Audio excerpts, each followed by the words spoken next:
We're so done with new year, new you. This year, it's more you on Bumble. More of you shamelessly sending playlists, especially that one filled with show tunes. More of you finding Geminis because you know you always like them. More of you dating with intention because you know what you want. And you know what? We love that for you. Someone else will too. Be more you this year and find them on Bumble.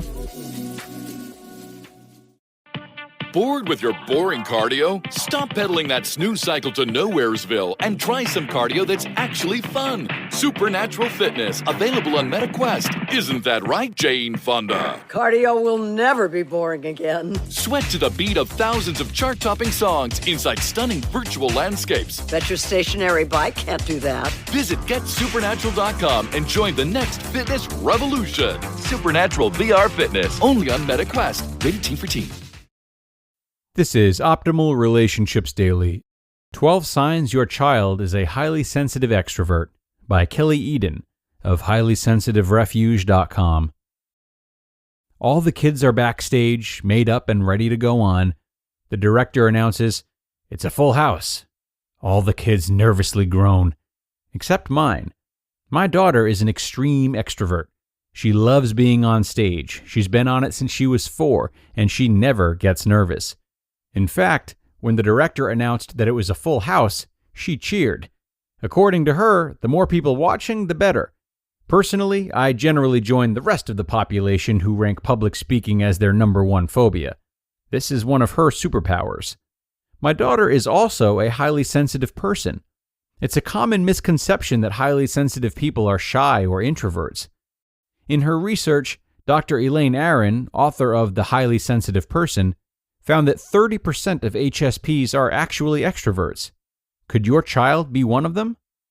Signs your child is a highly sensitive extrovert. Number 1. Despite being an outward personality, your child is a deep thinker. They have profound thoughts and big ideas, often surprising you with wisdom beyond their years. Number 2. Your child is very social. They rarely turn down a chance to be with friends. Number 3. They have a kind heart. Adults describe them as gentle and empathetic to others. Number 4. They're extremely observant. They notice little details about people, art, music, or the world that others may miss. Number 5. They always want to go to social events. They seem to get energized while out and about with people. Number 6. Nevertheless, similar to introverts, they need solitude to recharge. After a busy day, your child needs alone time or a nap. Number 7. However, your child doesn't prefer to be alone. They become bored, tired, or even feel a bit depressed if alone for long, even if they need that alone time to recharge. Number 8. They're often engaged in new, interesting, creative activities, especially when they take place outside the home and involve others. Number 9. When out, they often spark up conversations with others. They'll even interact with strangers, and they're happy, smiling, open, and engaging. Number 10. Your child easily makes new friends. Number 11. Your child loves working in a group or team. And number 12. Your child is emotional. They feel things deeply and care deeply about others and the world at large. If your child fits a lot of these signs, they're likely a highly sensitive extrovert. The superpowers of the extroverted HSP. Being a highly sensitive person is a perfectly normal, healthy trait, and one that up to 20% of the population shares.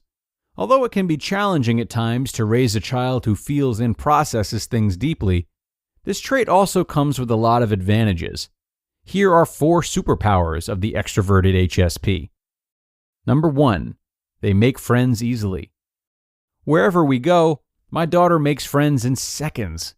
She makes each new friend feel special, and it's not hard to see why they enjoy her company.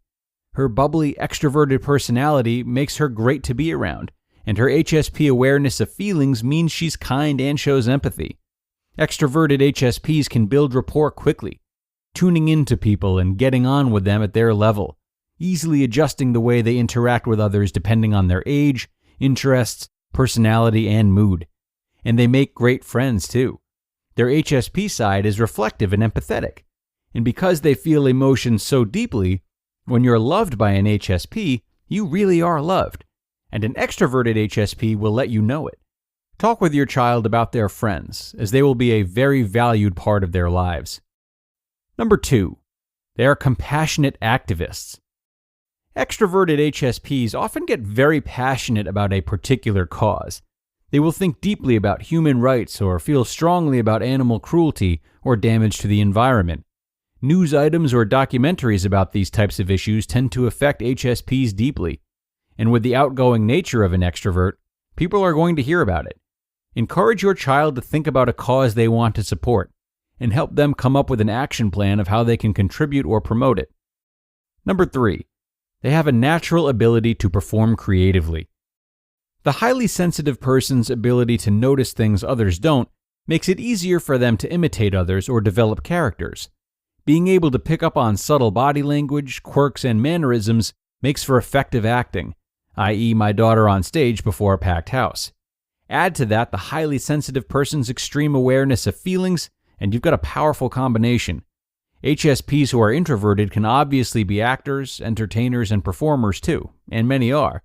But the added extroversion brings a confidence that makes it very easy for these children to enjoy the stage. If your child shows an interest, encourage drama classes or any opportunities to act, dance, perform, or sing. Number 4, they handle crowds and parties with a little more ease. In general, HSPs tend not to handle crowded spaces or parties all that well, but the more extroverted they are, the easier it is. Some even thrive on it. They might start planning their own parties and events, and with their tuned-in HSP side, they're great at thinking about what their guests will enjoy and how to make them comfortable. My daughter started planning her own parties at age 11. But remember, even if they really want to, planning a party will probably be overwhelming for an HSP at some point, and they'll need your support to handle this. It's a good opportunity to learn stress management. After any busy event, even extroverted HSP kids need quite a bit of downtime. But don't expect them to go to bed easily that night. They might be far too overstimulated to sleep. You just listened to the post titled 12 Signs Your Child is a Highly Sensitive Extrovert by Kelly Eden of HighlySensitiveRefuge.com. Imagine what's possible when learning doesn't get in the way of life. At Capella University, our game-changing FlexPath learning format lets you set your own deadlines so you can learn at a time and pace that works for you. It's an education you can tailor to your schedule. That means you don't have to put your life on hold to pursue your professional goals. Instead, enjoy learning your way and earn your degree without missing a beat. A different future is closer than you think with Capella University. Learn more at capella.edu. Bored with your boring cardio? Stop pedaling that snooze cycle to nowheresville and try some cardio that's actually fun. Supernatural fitness, available on MetaQuest. Isn't that right, Jane Fonda? Cardio will never be boring again. Sweat to the beat of thousands of chart-topping songs inside stunning virtual landscapes. Bet your stationary bike can't do that. Visit GetSupernatural.com and join the next fitness revolution. Supernatural VR Fitness, only on MetaQuest. Rated T for Teen. And I really love this post from Kelly. Thanks so much to her for this one. This article is full of really great reminders for both adults and kids. And the biggest one is that people are always more layered than we give them credit for. When someone thinks of an HSP, extroversion might not be the first image that comes to mind. Vice versa, when we see people who are so lively and vibrant, we have a hard time seeing their sensitive, more vulnerable side. While gauging people incorrectly like this is natural and not such a huge problem, it does become an issue when we start to treat people based on what we assume about them, given our first impressions of them. For example, you may find yourself not asking a very extroverted friend about how they're feeling too often, simply because their general confidence and expression makes it seem as though they might not need help or might not need a shoulder to lean on. This article reminds us not to do that, to always seek to learn about others and what layers they have beneath the surface. This is how we better understand people and ultimately create better relationships with people. And that is going to do it for today, everybody. I really hope you liked this post and we were able to give some good takeaways and maybe rethink your instincts to assume too much about others. These are normal instincts, but just not necessarily useful ones. I also hope you will join me again on ORD tomorrow, where your optimal life awaits.